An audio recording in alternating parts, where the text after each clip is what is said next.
그런 허물과 죄로 죽었던 너희를 살리셨도다. 그때 너희는 그 가운데서 행하여 세상 정들을 따르고 몸의 전장자를 따랐으니 지금 그 순종의 그들 가운데서 같이 읽습니다. 전에는 우리도 다 그 가운데서 우리 육체의 욕심을 따라 지내며 육체의 마음에 원하는 것을 하여 다른 이들과 같이 본질상 진노의 자녀였더니. 아멘. 오늘 사도 바울은 1장 전체를 통하여서 복음의 진리를 자세하게 설명을 하고 있습니다. 특별히 1장 10절은 에베소 전체의 주제요, 또 성경 전체의 주제입니다. 우리가 1장 10절 말씀 한번 읽어봅시다. 하늘에 있는 것이나 땅에 있는 것이 다 그리스도 안에서 통일되게 하십니다. 하나님의 궁극적인 목적이 하늘에 있는 것이나 땅에 있는 것이 다 그리스도 안에서 통일되게 하려는 것이다라는 이것은, 구원은 하나님께서 우리에게 구속해 주시고 영원한 생명을 주시는 구원은 타락에서 출발했다라는 것을 의미하고 있습니다. 그런데 죄인들은 그 타락에서 자신의 힘으로는 도저히 살릴 수가 없습니다. 살아날 수가 없습니다. 허물과 죄로 죽었던 우리 죄인들은 하나님의 능력 밖에, 하나님의 능력으로만이 살아날 수가 있다는 사실이지요. 그 하나님의 능력은 어떤 겁니까? 우리가 지난 시간에도 공부를 했습니다. 1장 20절에서 22절 말씀을 다시 한번 우리가 한번 읽어봅시다. 1장 20절, 그의 능력이 그리스도 안에서 역사하사 죽은 자들 가운데서 다시 살리시고 하늘에서 자기의 오른편에 앉으사 모든 통치와 권세와 능력과 주권과 이 세상뿐 아니라 오른 세상에 일컫는 모든 이름 위에 뛰어나게 하시고, 22절, 또 만물을 그의 나라에 복종하게 하시고 그를 만물 위에 우리로 삼으셨느니라. 교회는 그의 예, 됐습니다. 사도는 이 에베소서를 쓰면서 그의 편지를 받아볼 에베소 그리스도인들뿐만 아니라 모든 교회에게 지금 이 편지를 쓰고 있습니다. 사도 바울은 1장에 이미 에베소 성도들은 어떤 자들이었느냐? 그들은 주 예수를 믿는 믿음과 모든 성도들을 향한 그들의 사랑으로 인하여서 하나님 앞에 감사한다라고 말씀을 합니다. 그들은 성령의 인치심을 받았고 그들 속에 기업의 보정을 가졌습니다. 사도는 교회가 그 놀라운 구원의 크기와 위대성과 장엄함에 대하여서 그 하나님의 그 위대하신 구원의 장엄함에 대해서 이해하기를, 그리고 눈이 열려지기를 바라면서 기도를 합니다. 또한 그들은 여전히 시험에 빠지기 쉬우며 그들을 반대하는 세상 속에서 살아가고 있으며 여러 양태로 어려운 문화권에 부딪히고 있기 때문에 특별히 그들에게 하나님께서 베풀어 주신 그 능력의 크심에 관하여 명확하게 알기를 사도 바울은 바랬던 겁니다. 우리 믿음의 성도들이 이 세상에 살아가면서 참으로 힘겨운 세상에서 싸움에서 말씀으로 이기고 더 아름다운 하나님의 백성으로 잘 자라갈 수 있도록 우리에게 하나님의 말씀을 더욱더 알아가고 힘써 알라고 말씀하고 공부를 하고 말씀을 합니다. 사도는 교회를 위하여 기도만 하지 않습니다. 기도와 아울러 이렇게 차근차근 교회의 본질을 가르치고 있습니다. 영적인 것들은 성령 하나님의 도우심 없이는 이해가 되어지지 않기 때문에 일단 기도로 부탁을 합니다. 그런 다음에 1장 20절부터 지식과 교훈을 가져다 넣는 그런 교훈을 하고 있습니다. 하나님의 그 능력이 어떻게 우리의 구원에 발휘되었는가를 20절부터 예수 그리스도의 죽음과 부활과 보좌의 우편에 앉으심으로 설명한 다음에 그 예수 그리스도 안에 우리를 집어넣어서 우리를 그 예수와 동일하게 죽으시고 동일하게 부활하게 하시고 보좌 우편에 앉게 하신 그 하나님의 크신 능력, 복음을 2장부터 차근차근하게 설명을 하고 있습니다. 1장에서 우리가 주 예수 그리스도란 이 말이 20번이나 나오고 있습니다. 주 예수 그리스도, 주 예수 그리스도 1장에 보면 20회나 기록되고 있어요. 그만큼 사도는 모든 것을 예수 그리스도로 풀고 있습니다. 2장 역시 마찬가지입니다. 그리스도 안에서 이루어진 그 일을 자세하게 설명을 하고 있습니다. 2장의 앞부분을 읽어보면 1절에서 4절까지 문장에 주어가 나타나지를 않습니다. 우리말 개혁 성경에 바울과 제로 죽었던 우리를 살리셨다라고 말씀하고 있는데 그 살리셨다라는 이 동사는요, 우리말로 번역할 때에 헬라어를 중국어를 우리어로 이렇게 번역할 때에 5절에서 빌려선 것입니다. 그리고 4절에 가서야 헬라어문의 호데오스라는 말, 하나님이라는 주어가 4절부터 나오게 되어 있습니다. 그리고 5절에는 그 하나님께서 죄인들을 함께 살리셨고 함께 일으키셨고 함께 앉히셨다라고 비로소 앉히셨다라는 동사가 나옵니다. 이런 사도의 논리는요, 하나님의 전능한 능력이 우리를 붙잡기 전에 또 우리가 어떤 존재인가를 인식하기 전에 그 구원이 위대성에 대하여 올바른 개념을 가지지 못할 것이라는 것을 말씀을 하고 있습니다. 아울러 죄에 대한 성경적 교리에 명확하지 못한다면 구속에 대한 성경적 바른 개념을 가질 수가 없다는 거죠. 여러분, 우리가 보면 교회 안에서도 마찬가지입니다. 오늘날 교회 안에서 많은 사람들이 우리가 구원받았다, 하나님께서 우리를 구속했다라는 구속에 대한 별로 감사함을 느끼지 못하고 있습니다. 내가 죄와 허물로 죽었던 나를 살리셨다, 지옥 갈 나를 살리셨다, 정령 죽으리라, 죄의 삭은 사망이다. 우리가 그 사망에 대해서, 죽음에 대해서, 혹은 지옥 갈 우리들을 하나님께서 나를 택하였고 하나님께서 나를 구속해 주셨다는 이 사실에 대해서 별로 감사함을 느끼지 못하고 있습니다. 우리가 하나님께서 나를 구속해 주셨다라는 것, 하나님의 나를 구원해 주셨다라는 것, 날마다 그거 생각하며 감사하는 사람은요, 도저히 우리들 입에서 원망과 불평이 나오지를 않습니다.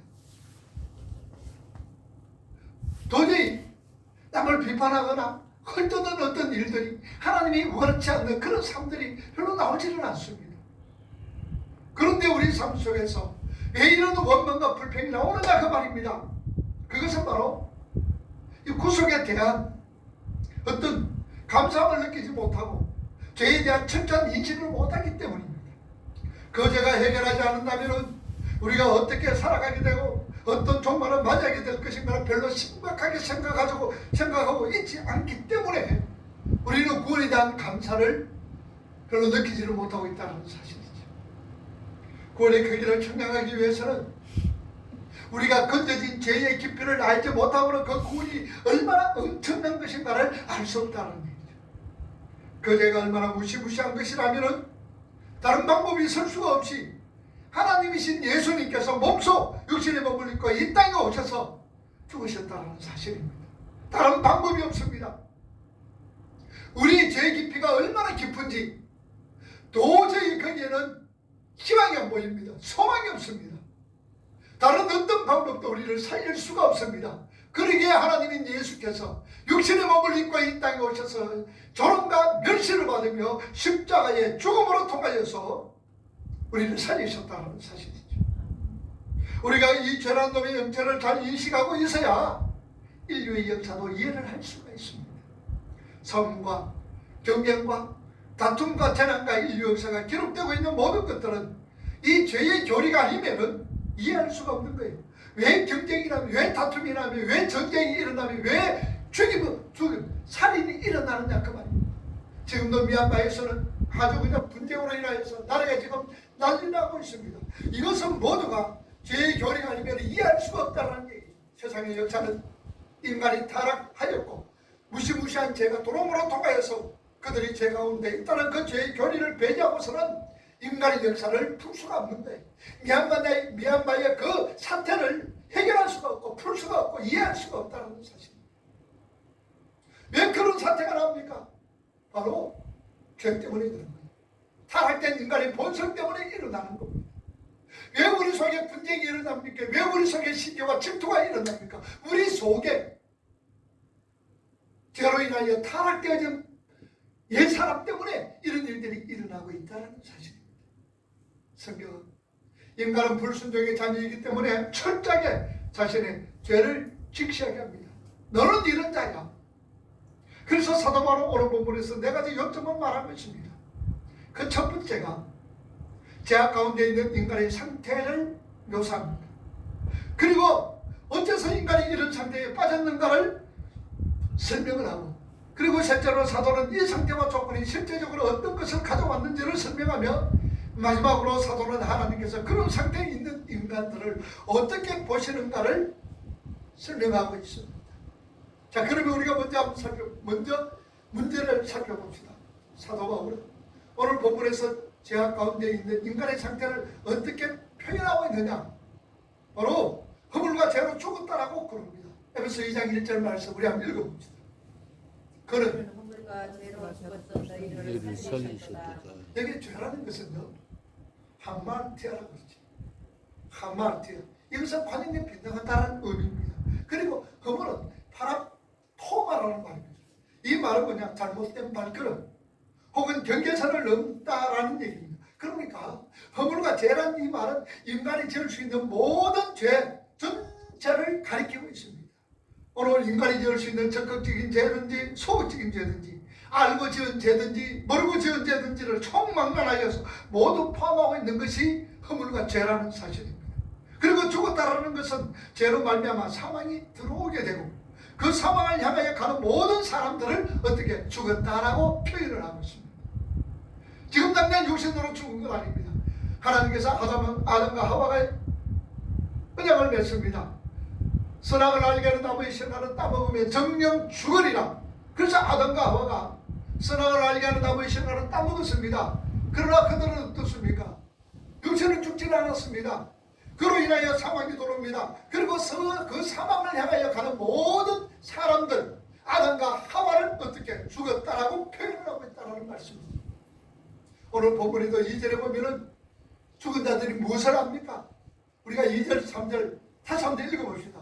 그때에 너희는 그 가운데서 향하여 이 세상 풍전을 따르고 공중의 세상을 따랐으니 곧 지금 불순종의 아들들 가운데서 역사하느니라. 3절 전에는 우리도 다 그 가운데서 우리 육체의 욕심을 따라 지내며 육체와 마음이 원하는 것을 하여 다른 이들과 같이 본질상의 진노의 자녀였다라는 얘기죠.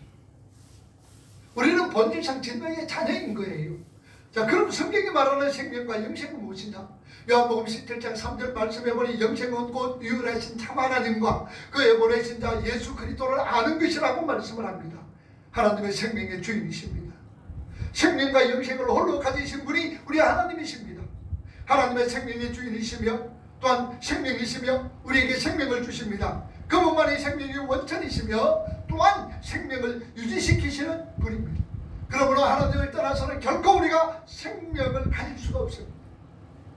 하나님을 떠나서는 결코 우리가 생명의 사람으로서 태어날 수가 없다는 사실입니다. 그래서 성경은 생명을 이렇게 규정을 합니다. 생명은 하나님을 아는 것이다. 생명은 하나님과 관계를 가지는 것이요, 하나님을 즐거워하며 하나님과 교제하며 하나님의 생명을 나누는 것이 바로 생명이요 영생이다라고 말씀을 합니다. 그래서 하나님은 우리 하나님의 백성들을 하나님이신 예수님께 붙여버리시는 겁니다. 우리는 그 예수님의 생명을 나누어 가진 자입니다. 그래서 우리를 죽은 자가 아니라 산 자라고 얘기하는 거예요. 산 자라고 얘기합니다. 성경에 살아난 자가 아닌 자들은요, 하나님을 알지 못해요. 산 자가 아니면은 하나님을 깨닫지 못해요. 하나님을 알지 못해요. 산 자가 아니면은 하나님의 말씀이 우리 속에 거할 수가 없다는 것입니다. 사도는 12절에 다시 한번 더 명백하게 죽은 자들을 설명을 합니다. 12절 말씀을 한번 보세요. 그때에 너희는 누구밖에 있었고 그리스도 밖에 있었고 이스라엘 나라 밖에 사람이라 약속의 언약에 대해서 무엇이요? 개인이요. 세상에 소망이 없고 하나님도 세상에 소망 없고 하나님도 없는 자였다라는 사실입니다. 죽은 자들은요, 하나님을 알지 못하고 그리스도도 알지 못하고 하나님께서 생명을 주시겠다는 그 언약을 하셨는데 그 언약과 상관없는 자들이라고 말합니다. 히브리 사람들이 있었어요. 안다라는 것은 그냥 피상적으로 지식적으로 아는 것을 안다라고 얘기하지 않습니다. 그들이 안다, 기네스코, 이것은요 부부관계처럼 아주 깊숙이 자신의 나의 존재와 깊은 관계가 성립된 그 상태를 안다라고 얘기하죠. 그래서 안다, 창세기 4장 1절에 아담과 하와가 동침함에 그게 야다, 기네스코라고 제가 말씀을 드렸습니다. 자, 그렇다면 오늘 저와 여러분들은 하나님을 아십니까? 하나님에 대하여서 철학적으로, 지식적으로, 관념적으로 설명할 수 있는 것을 말하는 것 아닙니다. 정말 그 하나님께서 오늘 저와 여러분들을 구원하셨다는 것을 가슴 깊이 감격으로 느껴지시느냐 그 말입니다. 하나님이 나를 죄와 허물로 죽었던 나를 살려주셨다는 그 감격을 여러분들 삶 속에서 가슴 깊이 느껴지느냐 그 말입니다. 성령에 의해 눈을 뜨게 된 사람만이 그 영적 생명이 무엇인가를 감지하게 되는 거예요. 깨닫게 되어집니다. 그래서 로마서 8장 9절에서 11절 말씀을 우리 한번 읽어보세요. 만일 너희 속에 하나님의 영이 가시면 너희가 육신에 있지 아니하고 영에 있나니 누구든지 그리스도의 영이 없으면 그리스도의 사람이 사람이 아니다. 10절 말씀. 또 그리스도께서 너희 안에 계시면 몸은 죄로 말미암아 죽은 것이나 영은 의로 인하여서 살아있는 살았지요. 11절 말씀. 예수를 죽은 자 가운데서 살리시기에 영이 너희 안에 가시면 그리스도 예수를 죽은 자 가운데서 살리신 네가 너희 안에 가시는 그의 영으로 말미암아 너희 죽은 몸도 만나 살리시리라. 살리셨다. 그리스도의 영이 없으면 우리는 그리스도인이 아니다라고 그러죠. 바로 예수를 살렸던 그 하나님의 영이 우리 죽을 몸도 살리셨다라고 얘기해요. 그렇게 살아나는 자들이 그리스도인입니다. 사도 로마서 6장 10절과 11절에서 그들을 어떻게 정의하고 있는지 다시 한번 봅시다. 6장 10절과 11절 말씀. 그의 죽으심은 그가 죽으시면 죄에 대하여 단번에 죽으시며 그가 살아계심은 하나님께 대하여 살아계심이니 11절 이와 같이 너희도 너희 자신을 죄에 대하여는 죽은 자요 그리스도 예수 안에서 하나님에 대하여 산자로 되길지어다. 산자로 이길지어다.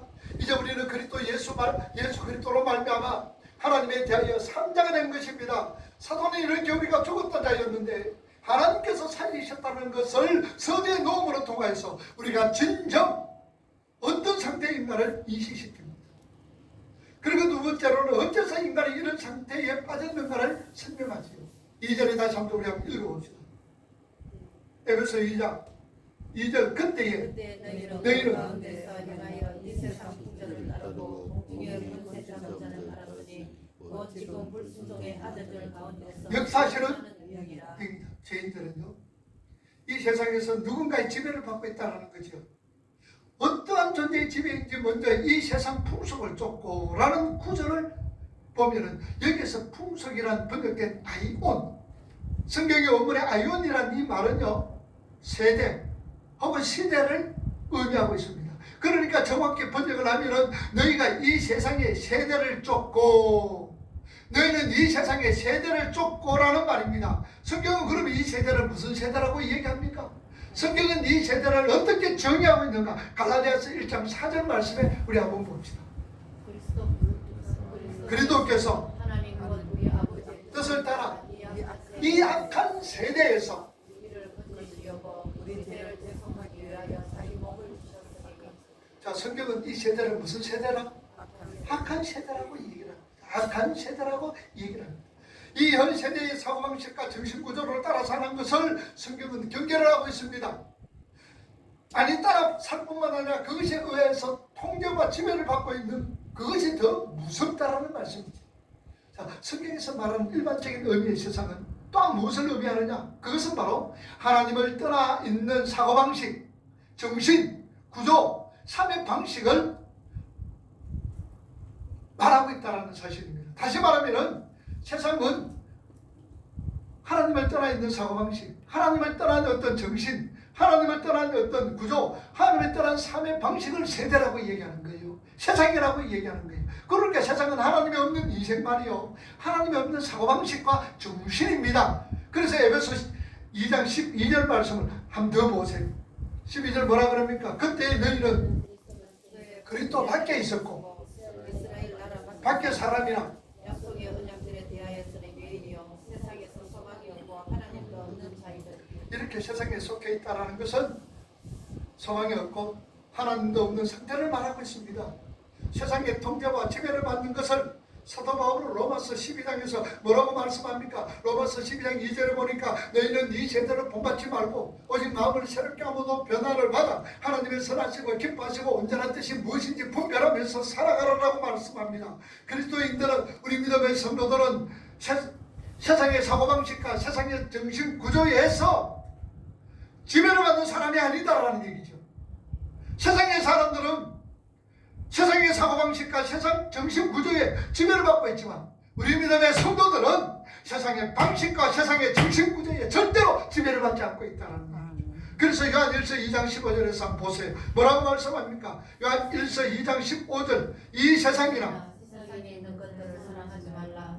누구든지 세상을 사랑하면 아버지의 사랑이 그 안에 있지 아니 이는 세상에 있는 모든 것이 육신의 정욕과 안목의 정욕과 예식의 자랑이니 다 아버지께로 쫓아온 것이 아니요 세상으로부터 온 것이니. 17절 이 세상도 그 성욕도 지나가되 오직 하나님의 뜻을 행하는 자는 영원히 자, 세상 지나가요 안 지나가요? 지나갑니다. 정욕도 지나갑니다. 오직 하나님의 뜻을 행하는 이, 하나님의 뜻을 행하는 이가 누굽니까? 하나님의 뜻을 행하는 이가 누구예요? 우리 믿음의 성도들. 하나님의 뜻을 행하는 우리 믿음의 성도들은 말이라 영원히 가느니라. 구체적으로 이렇게 약간 세대를 쫓는 사람, 그렇게 살아가는 사람을 사도 바울은 갈라디아서 그렇게 말합니다. 갈라디아서 5장 19절에서 21절 말씀 보세요. 19절 육체의 일은 음행과 더러운 것과 호색과 20절 세상 숭배와 수술과 원수 맺는 것과 문쟁과 시기와 분쟁과 당치는 것과 불량과 이단과 21절 이와 수시함과 방탕함과 또 그와 같은 것들이라. 전에 너희에게 경계한 것 같이 경계하노니 이런 일을 하는 자들은 하나님 나라를 유혹으로 받지 못할 것이다. 이런 일을 하는 자들은 하나님의 유혹을 받지 못한다는 사실입니다. 다시 말해 이런 것들을 즐기면서 사는 사람들은 세상 풍속을 쫓는 자들이다 그 말입니다. 이 세대를 본받으면서 살아가는 자들이다라는 얘기예요. 우리는 알게 모르게 세상에 의해 완전하게 지금 지배를 받고 있는 거예요. 여러분 지금 세상에 지배받는다고 생각을 합니까? 우리는 지금 알게 모르게 지금 세상에 지배받고 있습니다. 우선 한번 생각해 봅시다. 우리 외모 자체가 세상에 의해서 통제를 받습니다. 외모 자체가. 그리고 우리가 누구 따라 뭘 따라 살아갑니까? 유행 따라 살아가잖아요. 유행 따라서 옷을 입습니다. 유행을 따라서 머리를 합니다. 유행을 따라서 얼굴도 고칩니다. 유행을 따라서 말도 하고 있어요. 유행을 따라서 가재 도구도 사용합니다. 유행을 따라서 살아가는 집들도 결정을 하고 있습니다. 온통 우리는 유행에 따라서 살아갑니다. 그럼 여러분 유행이 뭡니까? 유행. 만약에 유행 따라 살아가자. 옷도 그렇잖아요. 옷도 입는 것도 여러분들 유행 따라서 옷 입는 거예요. 유행 따라서. 그럼 유행이 뭐냐는 얘기예요. 그게 뭐길래 사람들은 거기에 반응하지 못하고 정신 끌려가고 있는 거예요. 유행이다 그러면 거기에 다 끌려가는 거예요. 말도 유행이다 거기에 끌려가는 거예요. 우리의 모습도 유행이다 거기에 끌려가는 거예요. 우리 한번 보죠. 옛날에 우리 사람들이 미인이라고 할 때, 옛날에 우리 어르신들이 미인이라고 할 때는 어떤 자입니까?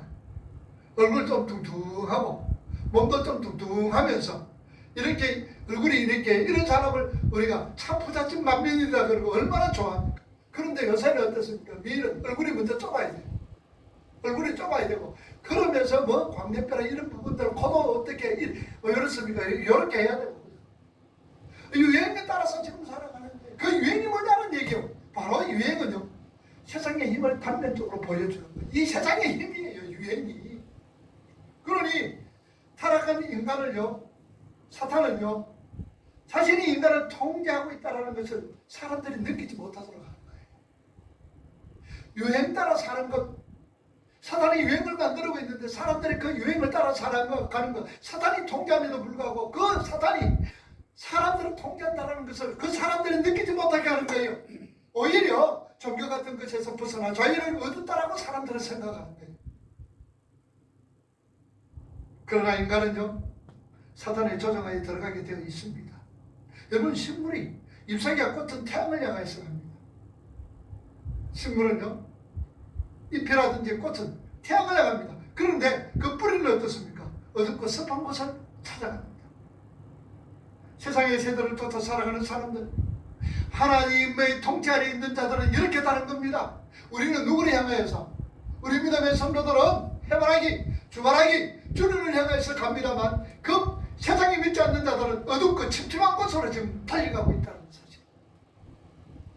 나방이 불을 켜놔놓으면 나방이 불 있는 곳으로 막 옵니다. 왜냐하면 이 불빛이 나방에게 쪼이게 되면 나방은요 불빛이 있는 바는 근육이 수축되어 버립니다. 다시 말하면 이래 가다가 불빛이 있으니까 여기에 수축되어 버립니다. 그러면 수축된 나방은 자연적으로 어디로 갑니까? 불빛으로 가게 된다는 사실. 그래서 불빛에 들어가서 타 죽는 거예요.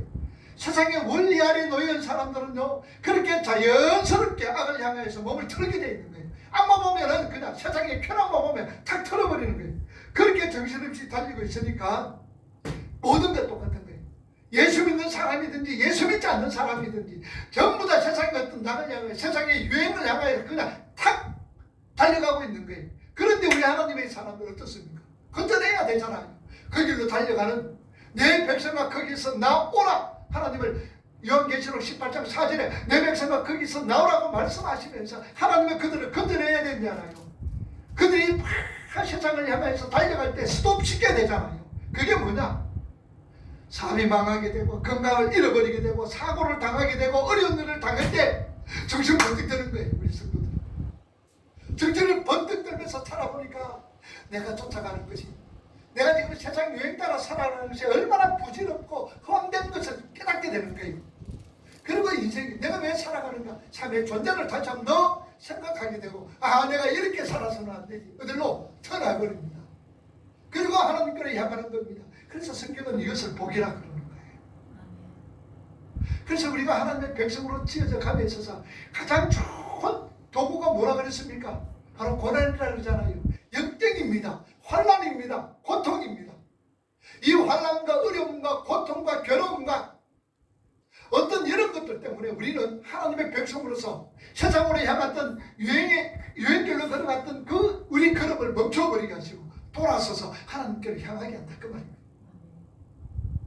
우리 그런 거 순간순간 체험하고 있잖아요. 순간순간 체험하고 있잖아요. 정말로 내가 쫓아가는 것이 세상 따라서 살아가는 것이 이렇게 허황되는구나 허무하구나 라는 것을 알게 되어진다는 사실입니다. 저희들은요 세상에 대해서 반응을 못합니다. 그냥 세상의 지배를 받죠. 그 모든 사람이 세상에 의해서 지배와 통제를 받고 있습니다. 특별히 여러분들 핸드폰 지금 5G 시대 아닙니까? 이 5G 시대는 통제 시대입니다.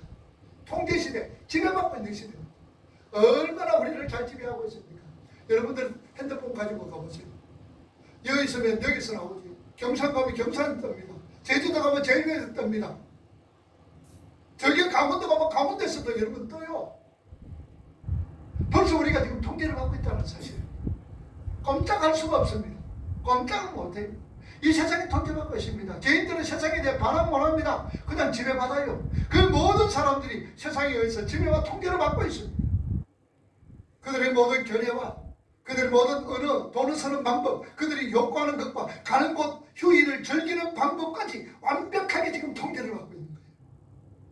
공중의 권세 잡은 자가 세상을 지배하고 있고 그것이 하나의 원리가 되어 자연스럽게 죄인들을 끌고 가고 세상 사람들을 끌고 가고 있는 거예요. 2절 말씀 다시 한번 봅시다. 그때에 너희는 그 가운데서 행하여 이 세상 풍조를 따르고 공중 권세 잡은 자들을 따랐으니 곧 지금 불순종의 아들들 가운데서 역사하시는 영이라. 영이다. 역사는 영이다. 영이란 이 말은 퓨뉴마인데 영이란 이 뜻 외에는 원리라는 뜻을 가지고 있습니까? 그러니까 세상은 어떤 원리에 의해서 움직이고 있다는 거예요. 세상은 누구의 원리? 어떤 원리입니다. 그 어떤 원리가 뭘까요? 마귀의 원리다라는 얘기입니다. 사망의 원리다라는 얘기. 그 원리에 따라서 세상은 움직이고 있다라는 얘기. 그냥 우연히 막 돌아가는 건 아니에요. 어떤 원리에 의해서 지배를 받고 있는데 그 원리는 역사하고 있는 원리다라는 얘기예요. 그래서 역사한다는 이 말은 헬라어 원문에 보니까 르게오라는 말이에요. 르게오라는 이 말은 능력, 효과적으로 일한다, 활동적이다라는 말입니다. 그러니까 그러니까 그 공중 권세 잡은 자는 힘과 능력과 에너지를 가지고 우리를 지배하고 있다. 어떤 사람은요, 지금 세상이 어떤 세상인데 아직까지 마귀 탈영이라고 피차를 합니다. 보이지 않는다고 해서 여러분은 마귀가 없습니까? 보이지 않는다고 해서 여러분들 귀신이 없는 줄 압니까? 우리 예수님께서 쫓아내신 귀신들은 뭐냐 그 말입니다. 예수님을 시험하는 그 존재는 뭐냐 말입니다. 마귀가 예수님을 시험하는 거예요. 지금은 무엇으로 마귀가 우리를 붙들고 있습니까? 오늘 저와 여러분들은요, 마귀가 지금 우리를 붙들고 있는데 무엇으로 붙들고 있을까요? 바로 풍요와 번영과 자만심과 그리고 가능성으로 우리를 붙들고 있습니다. 풍요로 여러분 좋잖아요. 풍요로워지는 거 얼마나 좋습니까? 우리 또한 번영 좋습니다. 번영 좋아요. 자만심 가능성으로 우리를 붙들고 있는데 그것은 더 무서운 거예요. 과학이 발달됐다고 해서 마귀가 없는 건 아닙니다. 마귀는 광명한 천사의 모습으로 숨어서 훨씬 무서운 전략으로 인간을 하나님으로부터 마귀하는 건 멀어지게 하는 거예요. 오늘 저와 여러분들은요, 사탄은 어떤지 간에 내 옛사람은 어떤지 하나님과 가까이 하지 않으려고 크게 떨려버리려고 얼마나 노력하고 있는지 모릅니다. 그래서 우리는 아무렇지도 않게 마귀의 지배하려는 노력, 마치 꼭두가시 인형, 마귀가 흔드는 대로 흔들면서 살아가는 것, 팔다리를 움직이는 거예요. 세상의 사람들은 이렇게 우리에게 대적이 시퍼렇게 존재하고 있는 이 섬을 항상 우리는 잊어서는 안 돼요. 항상 하나님의 아들이신 예수님께 다가가서 서슴지 않고 시험을 했던 그 사탄, 구약의 이스라엘과 우리 신앙의 선배들을 가지고 놀았던 그 사탄이 우리를 지금 동일한 방법으로 동일한 세력으로 공격하고 있다는 걸 우리가 늘 생각하셔야 돼요. 그는 지금 자기의 힘과 권세와 능력과 그가 명령하는 모든 세력들을 가지고 이 세상 정신에 주입시킨 악한 원리를 가지고 우리에게 도전하고 있습니다. 그래서 요한계시록 13장에 보면 그 사탄은 뭐를 통해서 바다에서 올라오는 짐승, 그 바다에서 올라오는 짐승이 뭐라 그럽니까? 사상적으로 또 학문적으로 과학적으로 의학적으로 모든 것을 동원해서 누구를 대적하느냐? 하나님의 백성들을 비판하고 하나님을 대적하는 그 세력을 바다에서 올라오는 짐승이라고 제가 말씀을 드렸습니다. 지금 그들이 판을 치고 있는 거예요. 판을 치고 있는 거예요. 정신 안 차리시면 안 됩니다. 참으로 믿는 우리가 그러면 어떻게 이길 수가 있느냐? 이 사탄의 세력을 우리가 어떻게 이길 수가 있느냐? 그들의 공격을 어떻게 극복할 수가 있느냐 그 말입니다. 믿는 우리를 향한 베푸신 그 능력이 크신 하나님께서 우리에게 베풀어 주신 그 능력이 크심이 우리를 지키고 있다는, 하나님의 그 능력으로 우리를 지키고 있다는 사실입니다. 우리 하나님의 능력이 없이 우리는 단 1초라도 견딜 수가 없습니다. 이 한 시간도 하나님 우리를 지키십니다. 이 한 시간도 우리 하나님은 우리를 보호하고 있습니다. 말씀이 육신이 되어 우리 가운데 거하고 있습니다. 어떻게 암탉이 병아리를 품어서 보호하는 것처럼 하나님은 우리를 보호합니다. 하나님의 신은 수면에 운행하시더라. 라하프 하나님이 이 시간도 졸지도 아니하시고 주무시도 아니하시며 우리를 손바닥에 놓으시고 우리를 지키시고 보호하시고 있다는 이 믿음을 우리가 가지고 있습니다. 우리가 비록 잔잔한 물가 푸른 저장으로 가면서 찬송하고 참으로 기뻐하지만 때로는 하나님은 우리를 어떻게 사망이 없지만 꼴짝이로 다니기도 하신다는 사실입니다. 그러나 그 삶 속에서도 우리가 하나님이 나와 함께 하시며 주의 지팡이가 막대기가 나를 아니하십니다라는 이 신앙 가지고 살아갈 때 우리는 능히 이 세상을 이기고 마귀를 이길 수가 있습니다. 뿐만 아니라 우리 예수님께서 말씀합니다. 요한복음 13장 1절에 예수님께서는 자기 사람을 끝까지 사랑하셨더라는 말씀을 합니다.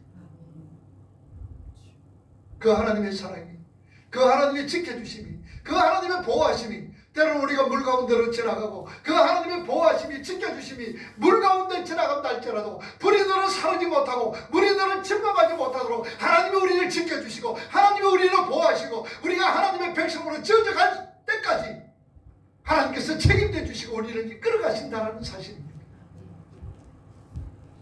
이 믿음을 가지자는 얘기입니다. 이게 바로 하나님의 크신 능력이 내 속에 있고 그 하나님의 크신 능력으로 우리가 이끌림 받는 거예요. 그래서 사도는 에베소 성도들에게, 오늘 우리 믿음의 성도들에게 네 속에서 역사하시는 하나님의 그 크신 능력을 어떻게 하나 알아라라고 기도하고 있는 거예요. 우리도 오늘도 순간순간 살아가며 하나님의 그 크신 능력, 하나님의 그 크신 죽음에서 부활시키시고 하나님께서 성칠케 하시고 보좌 우편에 앉게 하셨으며 모든 만물을 통치하게 하시고 그리고 교회의 머리가 되게 하셨던 그 하나님의 크신 능력이 오늘도 저와 여러분들의 가슴 속에서 삶 속에서 역사하고 있음을 믿으시기 바랍니다. 그 하나님의 능력은 결탄코 우리를 흑군대로 가도록 보내주시지 않는다는 사실입니다. 이제 결론입니다. 우리 이거 읽고 함께 읽고 우리가 오늘 말씀을 마치겠습니다. 시편 122편 1절부터 읽어봅니다. 시작. 내가 사랑하여 너를 들으라. 나의 도움이 어디서 올까?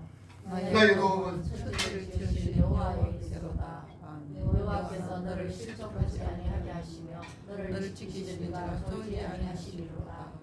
이스라엘을 지키시는 이는 졸지도 아니하시고 주무시지도 아니하시리로다.